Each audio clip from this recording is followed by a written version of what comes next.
माय माऊली नमस्कार. आला आला अधिक मास, पूजापाठ सोबत अधिक मास पोथी ऐकू खास. घर एक मंदिर गोकुळवास, वसुदेव सुतं देवं कंसचानूरमर्दनं देवकी परमानंदम कृष्णं वंदे जगद्गुरुम. अध्याय 13. श्री गणेशाय नमः. श्रीहरीने जेव्हा अधिक मासात श्री पुरुषोत्तमाच्या मूर्तीसमोर दीप देवत ठेवण्याचे महात्म्य सांगितले, तेव्हा श्रीलक्ष्मीला अधिकच उत्कंठा वाटली. तिने आणखी कथा महात्म्य सांगण्याची विनंती केली. तेव्हा श्रीहरी म्हणाला, मी दीपाचे महान फळ कसे मिळते त्याची आणखी एक कथा सांगतो. पूर्वी मथुरा नगरीत शाकली नावाचा एक सदाचारी ब्राह्मण राहत असे. त्याला 2 बायका होत्या. एकीचे नाव विमला, दुसरीचे नाव सुशिला. तो ब्राह्मण आपल्या स्त्रियांचं गृहस्थ आश्रम चालवित असता पुरुषोत्तम मास आला. नित्यकर्मानुसार सुशिला यमुनेला पाण्यासाठी गेली. तेथे तिने पुष्कळ जण नदी स्नानासाठी येत आहे असे पाहिले. घरी येऊन पतीला त्याचे महत्त्व विचारले. पतीने अधिक मासातील स्नानाचे महात्म्य सांगितले. महिनाभर देवासमीप दीप लावण्याचे महात्म्य पुण्य सांगितले. तेव्हा त्या स्त्रीने नदीत स्नान केले. पतीच्या सांगण्याप्रमाणे देवापुढे दीप लावला. ती रोज हा क्रम चालवू लागली. तिची सवत विमला हिला मत्स्य वाटला.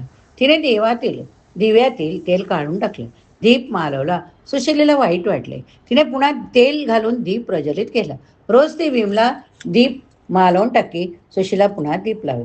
सुशिलेने व्रत पूर्ण केले. तिला सर्व सुख प्राप्त झाले. पण विमलेने जे दुष्ट कृत्य सतत केले त्यामुळे तिला पुढे फार दुःख प्राप्त झाले. कधी असं करू नये हो.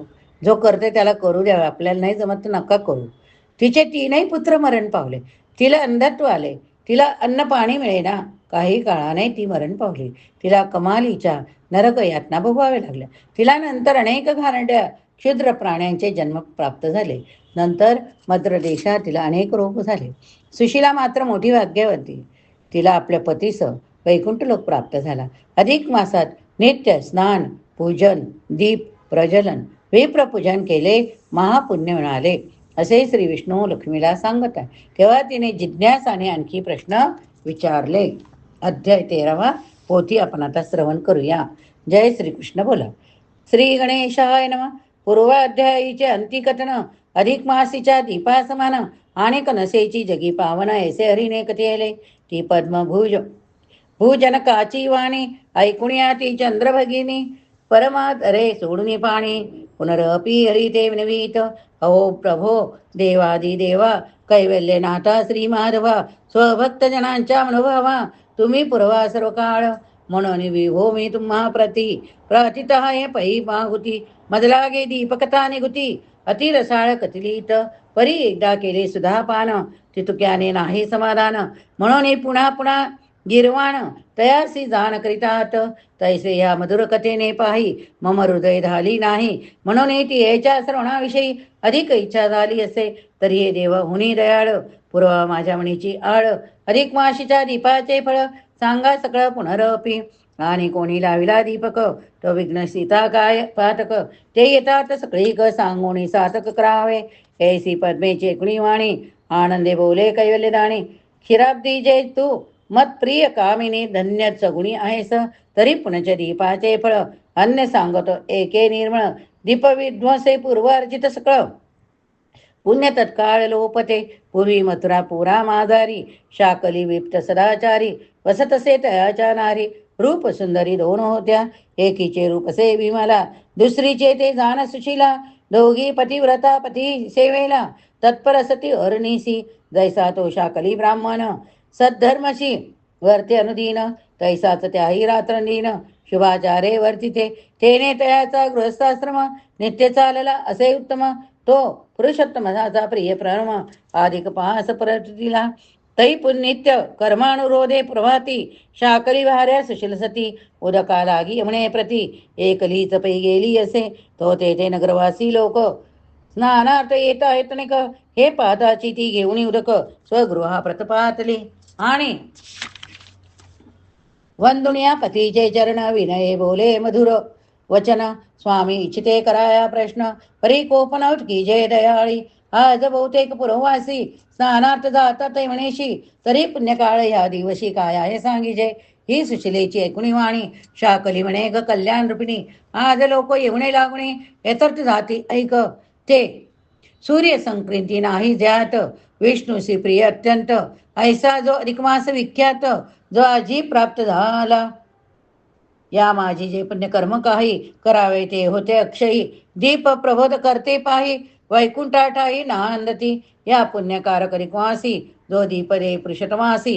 तो पुनच्च कदा भूमिसी न ये जन्मासी निश्चय. या लागे कल्याण रूपिणी, मुक्ती कामना जयाच्या म्हणी. तैया मासी अनुदिनी, यथाविधी स्नानी पर्वतावे. आणि संपूर्ण मासपर्यंत दीप करावा खंडित. ऐसे करिता जे फल यथार्थ, प्राप्त होय म्हणशासी. तयाचे समग्र कराया वर्णन, समर्थ नव्हे चतुर्वदन. तेथे मी एकमुखे करुण, काय वर्णो सुशीले. एवं पतीच्या ऐकुणी बोला, अत्यानंदे म्हणे सुशीला. स्वामी हे भवत ज्ञाते करावयाला, उत्साह म्हणाला झाला असे. पतीच्या आज्ञेविना स्त्रियांनी कोणती कर्म करिता जनक्षणी, सर्व निष्फळ होते म्हणून अनुज्ञे लागुणी याचे हिते. ऐसे ते चैकुणी वैगिरी, शाकली म्हणे ग सुंदरी. पती प्रिय येते हित मानणारी, त्वत्सम नारी तुझी नसे. या लागी मी झालो प्रसन्न, तरी आज्ञे येथा विधान. स्नान आणि दीप प्रज्वलन, करी तू कांती यामासी. ऐसी पतीची आज्ञा मिळता, आनंदली ती पतिव्रता. मग कालिंदी जळा माझी स्वतः, स्नान केले यथाविधी. आणि घटस्थापना पूर्वक, यथाविधी उजळीता दीपक. नित्य गंध्यादुपचारी स कौतुक, अर्चन करी तयाचे. आणि नित्यवत पतीस पुजून, तदुज्ञ तदुक्त शेषार्न. यज्ञ शेष ऐसे मानून, प्रेमे भोजन करी तसे. ऐसी ती पतिव्रता यथोक्त, अधिक मासी व्रत आरंभित. ते पाहुणे तेची सवत, विमला दुखीत झाली. गृह कार्य सकळ टाकिले, सपत्नी द्वेष आकळीले. सर्वदा ती म्हणे तळमळे, परी न कळे अन्यासी. काय करिता तामजसी, सुख होईल नीचे असी. आणि सपत्नीच्या व्रतासी, विघ्न कैसे उद्भवेल. ऐसा विचार करिता करिता, कल्पना उदेली की आता. दीपातुनी तैलम्या करिता, तत्काळसी ती मावे तो मावे एळेल. तेने सपत्नीचे व्रत लोपुण, मच्चित्त पावेल समाधान. ऐसे अंतरी निर्धारुण, संधी योजित राहिली. तो गृही दुसरे नाही कोणी. ऐसे वेळा एकरा पाहुणे, त्या दृष्टीने गृहद्वार झांकुनी. दीपत तक्षणी मालविला, आणि त्या माझील सर्व तेल हरण करुणी तत्काळ. जैशी तैशी चुता वेळ, द्वारी येऊन राहिली. पुढे सजणी आली सुशिला, तो दीप असे मावळला. हे पाहुणे म्हणी तेला दुःख अत्यंत झाले. मग मागुती उजळणी दीप, तिल तैल घातले अमुप. आणि देव स्वपरी न किजे तुकोप, म्हणून पार्थिले तयासी. द्वितीय दिनी सुशिला सती, कार्यार्थ बाहेर गेली होती. आणि शाकरी विप्रतियेचा पती गृहाबाहेर गेला असे. हेतुक्यात त्या दुष्ट विमलेने, दीप उच्छिदेला त्वरेने. नंतर येऊन सुशिलेने पुनरपित उजळीला. आणि ती येऊन होणी दुःख संतप्त बाहेर न जाता कार्यार्थ, श्रीहरी ते हृदयीर्यात गृहकर्मेची करुणी लागली. तथापि ती विमला पापिनी, सुशिलेची दृष्टी चुकवणी. जाता जाता फुत्कारे करुणी, दीपाला गुणी विधवी तसे. केव्हा केव्हा तैल हरावे, ते केव्हा वस्त्राचले पालवावे. ऐसे रात्रंदिन दुष्ट स्वभावे, विघ्न करावे दीपासी. ते तियेचे सकळ कृत्य सुशिलेने जाणिले सत्य. परी येते सुत्यास्तुत्य काहीच न बोलली. पुन्हा पुन्हा दीप लावून, भर्तुदेवाच्या प्रसादे करून अमावस्यापर्यंत जाणं व्रत तेने पाहिले. मग शेवटी बहुब्राह्मणा, दिधले नाना पक्वान भोजना. यथाशक्ती देवणी दक्षिणा, व्रत सांगता साधिले. एवं प्रकारे सुशिलेने दीपव्रत केले विधीने. तेने पुणे य परत्री येऊने, काही न पडले तियेची. आणि त्या दुष्ट विमले लागुनी, दीपोच्छेद जन्य पापचेनी, अनंत दुःखाची जाचणी तत्काळ प्राप्त झाली. रूप सुंदर पुत्र तीन, त्या वचित पावले मरण. उभय नेत्री अंधत्व पूर्ण, आणि शरीरे जीर्ण झाली. वेळच्या वेळ अन्नपाणी मिळे तेने, तर पडे मेदिनी पुढे. स्वल्पची काळे मरुणी यमसदनी पावली. 30 वर्षे तेथ रौरव नरकी राहिली पचत. वृश्चिक सर्पदी रंकिती सतत, यात रात्र घोरे त्या. पुढे जन्मोने ग्राम सुकरी, सतत विष्ठा भक्षण करी. तेथून पुढे घोर कांतारी, सर्पिणी झाली भयंकर. ते सर्वदा शिवात अनेन मिळे काही पदार्थ.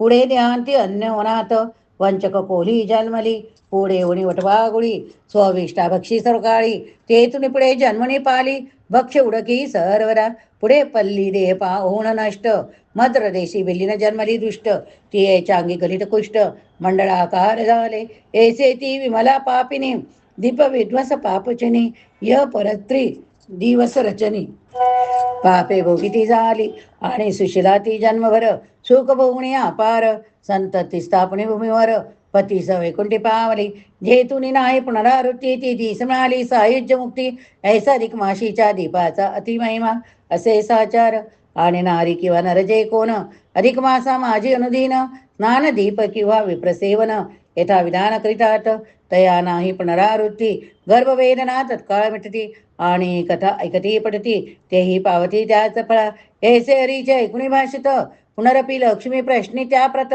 ती बहुर साळ कथा समस्त पुढच्या प्रसंगी होईल पा इति श्री अधिक मास महात्मेसार मृड नारदीय पद्माधार सज्जन श्रोते कृत चतुर त्रयोदशीध्याय मधुरा इति त्रयोदशीध्याय समाप्तम शुभम भवतु श्रीकृष्णार्पणमस्तु बोला जय श्री कृष्ण हरे राम राम राम हरे हरे हरे कृष्ण कृष्ण कृष्ण हरे हरे श्रवण केले तर श्री पुरुषोत्तमाय नमः लिहायला विसरू नका.